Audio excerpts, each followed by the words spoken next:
يا أيها الناس اتقوا ربكم الذي خلقكم من نفس واحدة وخلق منها زوجها وبث منهما رجالا كثيرا ونساء واتقوا الله الذي تساءلون به والأرحام إن الله كان عليكم رقيبا وقال الله تبارك وتعالى في مقامه آخر يا أيها الذين آمنوا اتقوا الله حق تقاته ولا تموتن إلا وأنتم مسلمون صدق اللہ العظیم۔ یہ مجلس نکاح کی ہے، لیکن ایسی نورانی مجلس ہے کہ اس مجلس کی شروعات بھی قرآن مجید کی تلاوت سے ہوئی، حضور اکرم صلی اللہ علیہ وسلم کی ذات مقدس پر نعت پڑھی گئی، اور ماشاءاللہ اس مجلس میں اللہ کے انوار دکھائی دے رہے ہیں۔ اللہ کرے کہ ہر نکاح کی مجلس ایسے ہی قائم ہو جائے۔ اللہ تعالیٰ اس پر عمل کی، پوری امت کو عمل کی توفیق عطا فرمائے۔ نکاح کے سلسلے میں ازدواجی زندگی کیسی گزارنی چاہیے، ہمارے لیے بہترین نمونہ اور بہترین اسلوب محمد الرسول اللہ صلی اللہ علیہ وسلم کی زندگی ہے۔ ازدواجی زندگی جس طریقے سے اللہ کے رسول صلی اللہ علیہ وسلم نے ازواج مطہرات کے ساتھ گزاری ہے، کاش کہ ہر گھروں میں بھی ہر مرد اور شوہر اور بیویاں اپنی زندگی اسی طریقے سے گزارنے لگیں جیسے اللہ کے رسول نے زندگی اپنے بیویوں کے ساتھ سے گزاری ہے۔ سب سے پہلی جو رشتے بنائے گئے اللہ کی طرف سے، وہ زوجین کے رشتے بنائے گئے۔ سیدہ حضرت آدم علیہ السلام اور حضرت حوا علیہ السلام کے جو رشتے ہیں، یہ زوجین کے رشتے، یہ آنے والی نسلوں کے لیے ایک بہترین نمونہ ہے۔ ہماری ازدواجی زندگی کیسے بہتر ہو، اس میں سب سے اہم رول جو ادا ہوتا ہے وہ خشیت الہی ہے، اللہ کا ڈر۔ خشیت الہی اگر شوہر کے اندر ہوگا تو وہ بیوی کے حقوق کو برابر ادا کرے گا، اور بیوی کے اندر اگر خشیت الہی ہو تو وہ شوہر کے حقوق کو پامال نہیں کرے گی۔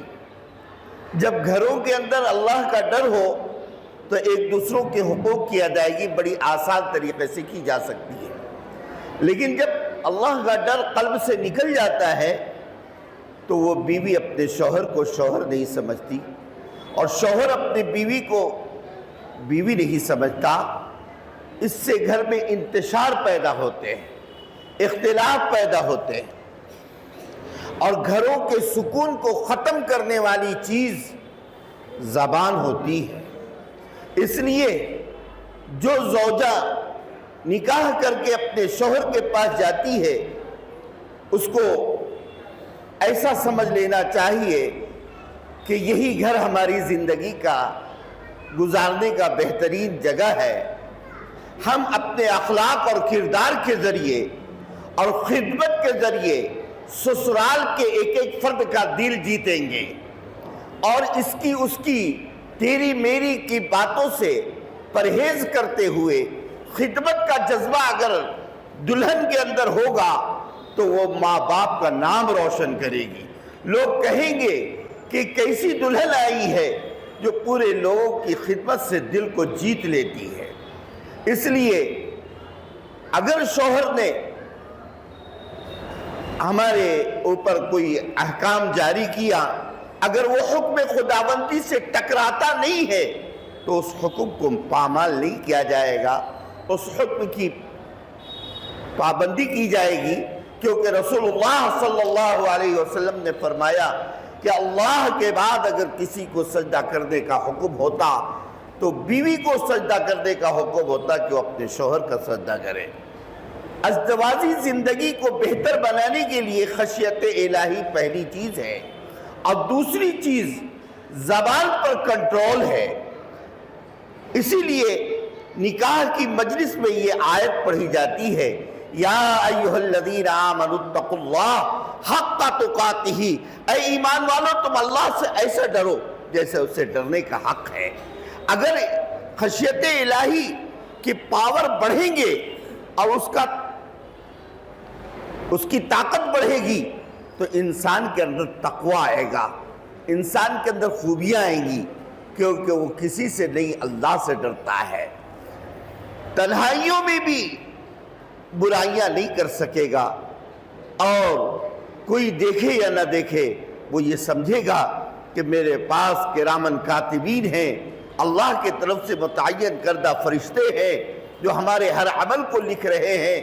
اگر وہ خشیت الہی دل میں آ جائے، جس کے ہمارے اور آپ کے اندر کمی ہے، کوتاہی ہے، اس کوتاہی اور کمی کو اگر ہم ختم کر کے خشیت الہی کو لے آئیں تو یقیناً تمام گھروں میں وہ گھر زینت بن جائے اور وہ گھر لوگوں کے لیے مثال قائم ہو جائے۔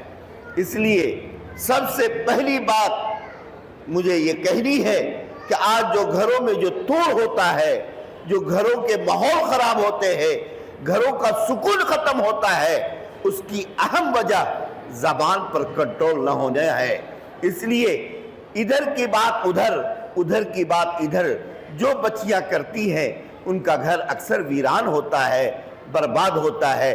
اس لیے تمام زوجہ کو یہ چاہیے کہ ہم کڑوی کسیلی کو سن کر تمام باتوں کو برداشت کرتے ہوئے، خدمت کا جذبہ کرتے ہوئے، اخلاق کا مظاہرہ کرتے ہوئے لوگوں کا دل جیتیں گے، لوگوں کا دل جیتیں گے۔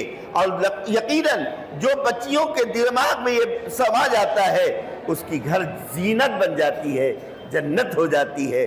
اس لیے ماں باپ کا اثر فوراً اولاد پر بھی پڑتا ہے۔ جو گھروں میں سکون ہوتا ہے ان کی اولادیں بھی سکون والی زندگی گزارنا چاہتی ہیں۔ اس لیے تمام لوگوں کو میری یہی درخواست ہے کہ نکاح کی مجلس سنت طریقے سے قائم کی جائے، اور نکاح کی مجلس میں خصوصی طور پر یہ بات ضرور بتائی جائے کہ ازدواجی زندگی کس طریقے سے گزارنی چاہیے، میرے آقا کا طریقہ کیا ہے، میرے نبی کی سنت کیا ہے۔ اگر اس طریقے سے زندگی گزاریں گے تو یقیناً ہمارے لیے بہتر۔ قاری ادریس صاحب جمعیت علماء کے نائب صدر، ان سے درخواست ہے کہ وہ اسٹیج پر تشریف لے آئیں۔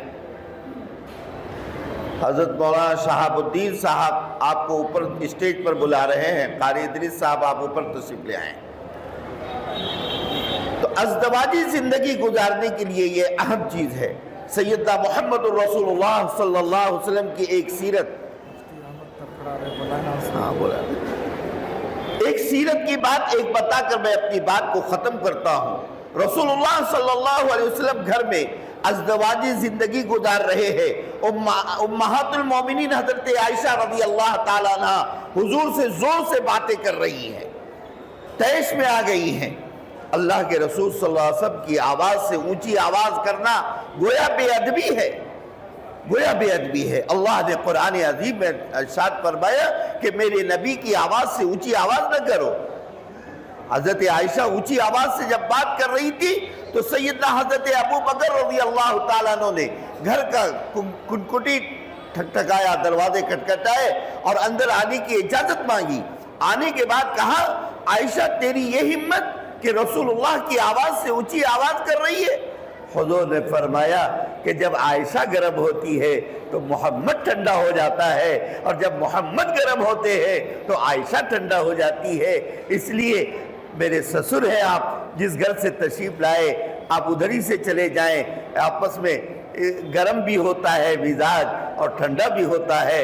اسی طریقے سے ہر فرد کو ایک پیغام مل گیا کہ کسی بھی سسر کو اپنی بیٹی کے بات پہ آ کر فوراً فیصلے نہیں کرنی چاہیے، بلکہ اس کو نصیحت کرنی چاہیے کہ تمہاری حقوق کیا ہیں۔ تم اپنے خدمات کے جذبے سے اور اخلاق کے جذبے سے سسرال کے ایک ایک فرد کا دل جیتو اور اس طریقے سے زندگی گزارو تاکہ تمہاری آنے والی مستقبل میں زندگیاں بہتر سے بہتر بن سکیں۔ اللہ ہم تمام کو ازدواجی زندگی نبی کے طریقے پر گزارنے کی توفیق عطا فرمائے۔ وآخر دعوانا ان الحمد للہ رب العالمین۔